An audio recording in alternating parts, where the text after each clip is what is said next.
리걸마인드 연구소입니다.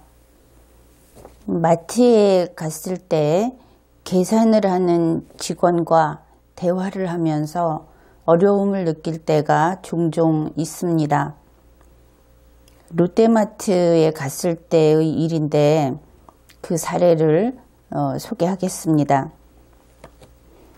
손님이 5만원권을 주면서 잔돈은 포인트에서 빼주세요 하고 이야기를 했습니다.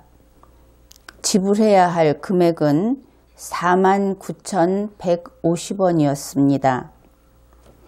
계산원은 잔돈은 포인트에서 빼드릴게요 하고 이야기를 했습니다.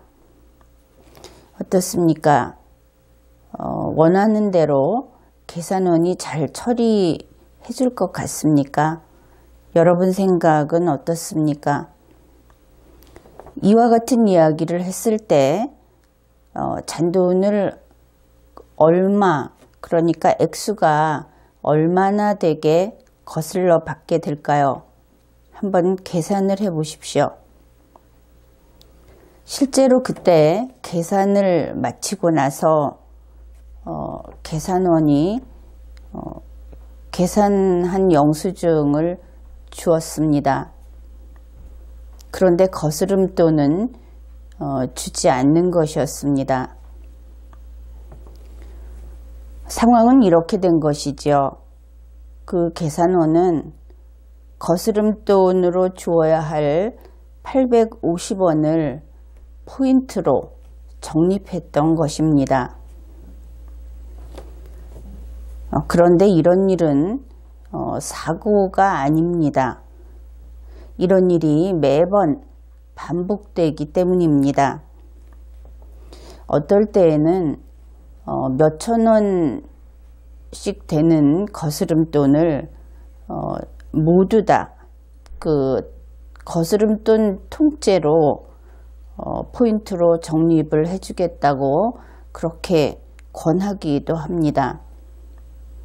그래서 이것이 롯데마트의 영업 전략인가 하고 생각도 해보았습니다. 그런데 이런 일 때문에 결과적으로 전체를 생각해 보면 롯데에는 계속 포인트가 쌓이고 손님은 계속 거스름돈을 받지 못하는 일이 반복되는 것이죠.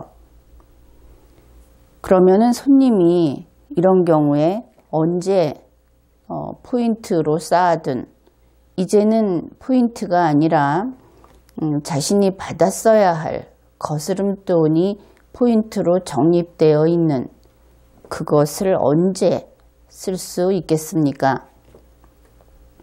방법이 있기는 있습니다.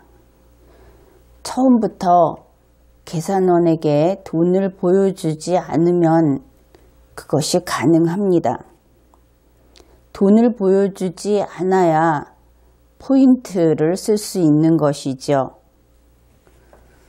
이것은 계산원과 손님과의 의사소통이 이렇게 어긋나 있고 또 이 어긋나 있는 이런 상황이 반복되고 있고 또 더러는 다른 사람들을 보아도 같은 장면이 종종 보인다 하는 부분입니다. 다시 말해서 A라고 이야기를 하는데 B라고 듣는 것, 그것이 문제인 것이죠. 결국 그렇습니다.